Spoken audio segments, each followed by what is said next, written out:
زباں پہ آئی ہے تو کہہ دیتا ہوں، دھرتی کے اندر ایک مذہب جس کا ہمیں یقین تھا وہ رافضیت کا مذہب ہے۔ ان میں گالی دینا بھی ثواب کا کام ہے۔ ابو بکر کو گالی دو ثواب ملے گا، عمر کو گالی دو ثواب ملے گا، عثمان کو گالی دو تمہیں ثواب ملے گا، حفصہ اور عائشہ کو گالی دو تمہیں ثواب ملے گا۔ انا للہ و انا الیہ راجعون۔ دنیا کے کسی مذہب میں گالی دینا ثواب، دنیا کے کسی مذہب میں گالی دینا ثواب، لیکن رافضیت کے مذہب میں گالی دینا ثواب ہے۔ اور ایک اور مذہب کا بھی پتہ لگا ہے، ان کے ہاں بھی گالیاں دینے سے گناہ معاف ہو جاتے ہیں۔ وہ کون ہے؟ پیر علاؤالدین صدیقی، بہت بڑے پیر صاحب ہیں۔ یہ پیر صاحب برطانیہ سے نور ٹی وی چلاتے ہیں۔ یہ برطانیہ سے نور ٹی وی جو چلتا ہے، جس کے اندر نور نہیں ہوتا، شرک کے اندھیرے ہوتے ہیں، اس کو پیر علاؤالدین صدیقی صاحب چلاتے ہیں۔ تو اپنی ٹی وی کی 3ری سالگرہ پہ آئے اور کہنے لگے دیکھو بات سنو، میں جب مکہ مدینہ جاتا ہوں تو میں ان کے پیچھے نماز نہیں پڑھتا۔ اتھے کی کرنا ہے؟ اوتھے کو بنا لو اپنا، لال شہباز قلندر کے دربار پہ چلا جایا کرو، وہیں پہ حساب کتاب برابر کر لیا کرو، یہاں آنے کی ضرورت کیا؟ کہا ہماری نماز نہیں ہوتی مکہ مدینہ والوں کے پیچھے، میں وقت سے پہلے نماز پڑھ لیتا ہوں، اور جب شیخ سدیس حافظہ اللہ، شیخ شریم حافظہ اللہ جماعت کرواتے ہیں، شیخ حذیفی حافظ اللہ جماعت کرواتے ہیں مکہ مدینہ میں، کہتا میں ایویں کھلوتا رہنا مگر میں نماز سے پہلے پڑھ لی ہوں دی، میری اینا مگر نماز نہیں ہوں دی۔ ہم کہتے ہیں نصیب نصیب کی بات ہے، کوئی برطانیہ سے مکہ آ کر بھی بد نصیب رہتا ہے، کوئی مری سے مدینہ آ کر بھی بد نصیب رہتا ہے، اس کی قسمت میں نہیں ہے۔ اللہ کہتا جیسا مشرک آیا تھا ویسے ہی واپس جا، ادھر سے پاک اور معافی نہیں ملے گی۔ خیر، اپنا واقعہ سناتے ہیں، کہتے میں مکہ میں تھا تو ایک نے آ کر مجھے کہا کہ میں بیت اللہ کا طواف کرنے لگا ہوں، مجھے دعائیں نہیں آتی، طواف کرتے ہوئے کیا دعائیں مانگنی ہیں مجھے نہیں آتی۔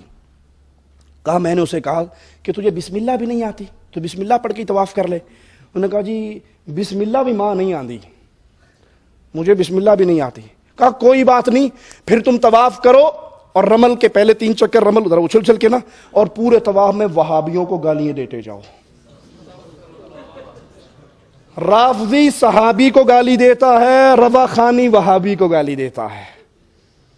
کہا پورے طواف میں گالی دیتے جاؤ، اچھلو، اور کہو وہابیو تہاڈی ایسی تیسی، وہابیو تہاڈی بنیاد رکھنے والے دی ایسی تیسی، یعنی محمد بن عبد الوہاب رحمۃ اللہ علیہ کو گالیاں دو، وہابیوں کو گالیاں دو، اہل حدیث کو گالیاں دو، اہل توحید کو گالیاں دو۔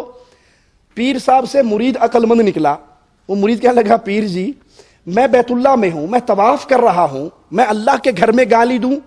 جو گناہ آپ یہاں بیٹھ کے کرو گے وہ گناہ ہوگا، وہی گناہ اگر آپ بیت اللہ میں جا کر کرو گے تو گناہ بڑا نہیں ہو جائے گا؟ گناہ بڑا ہو جائے گا نا۔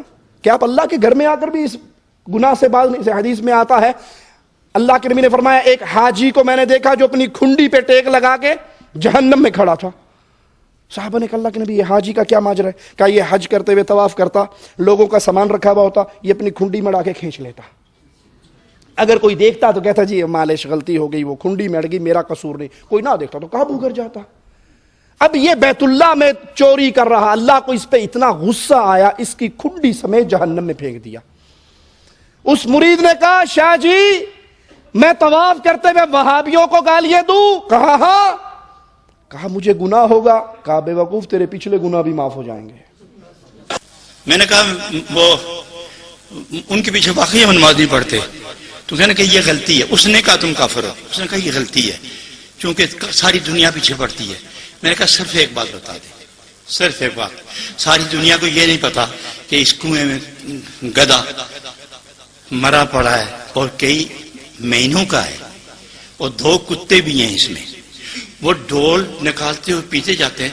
آپ نے خود دیکھا ہے اس میں 1 گدھا اور 3 کتے مرے پڑے ہیں، تو آپ پیئیں گے؟ نہیں۔ سارا جان پیتا ہے، تم کیوں نہیں پیتے؟ لما لا تشرب الماء من ذلك البئر، اس کنویں سے تم پانی کیوں نہیں پیتے؟ اس نے کہا کہ میں خود دیکھ رہا ہوں کہ اس میں غلاظت ہے۔ میں نے کہا ہم اس لیے نماز نہیں پڑھتے کہ ان کے اندر غلاظت ہے۔ میں جاتا ہوں، حضرات لوگ سنتیں پڑھتے ہیں، وقت سے پہلے میں سنتیں پڑھ لیتا ہوں، وقت سے پہلے فرض بھی پڑھ لیتا ہوں، ان کے ساتھ ویسے ہی کھڑا ہو جاتا ہوں۔ اور میں ایک دوسری گل دساں، گل سن چنگی نے لگ سی لیکن چونکہ میری گل ہے، اور ان میں پردہ نہیں چھوڑتا، ان میں دستہ جانا چاہتا ہوں۔ ایک آدمی میرے کو پوچھا کہ جی میں نے کعبہ شریف سے دعاواں نہیں آمدیاں طواف دیاں تے کران کی لوگ کتاباں چکی پھرتے، میں کتاباں نہ کس پڑھے آج تک لگتے ہیں دو تھکے، نہ کتاب تے نہ حساب تے زبانی پڑھ، کچھ نہیں آمدہ، کچھ نہیں، واللہ سمت اللہ میں ٹھیک کہہ رہا ہوں۔ میں کہ تو کچھ بھی نہیں آمدہ، کچھ بھی نہیں آمدہ۔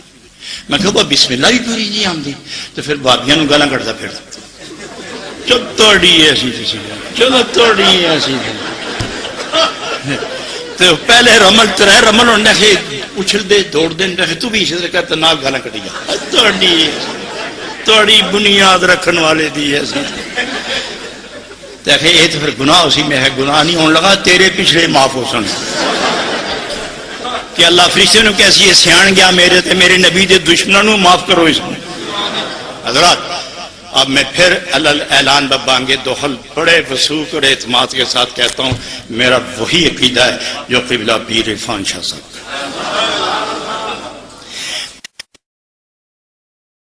لیکن وابیت کے ساتھ اتفاق کرنا، شیعت کے ساتھ اتفاق کرنا اپنی قیامت کو غرق کرنے والی بات ہے۔ تو رافضیت صحابہ کو گالیاں دیتی ہے، ثواب کی امید رکھتی ہے، بریلویت وہابیوں کو گالیاں دیتی ہے، وہ بھی بیت اللہ میں جا کر طواف کرتے ہوئے اور امید رکھتی ہے کہ جناب ہمارے اگلے پچھلے سارے گناہ معاف ہو جائیں گے۔ انا للہ و انا الیہ راجعون۔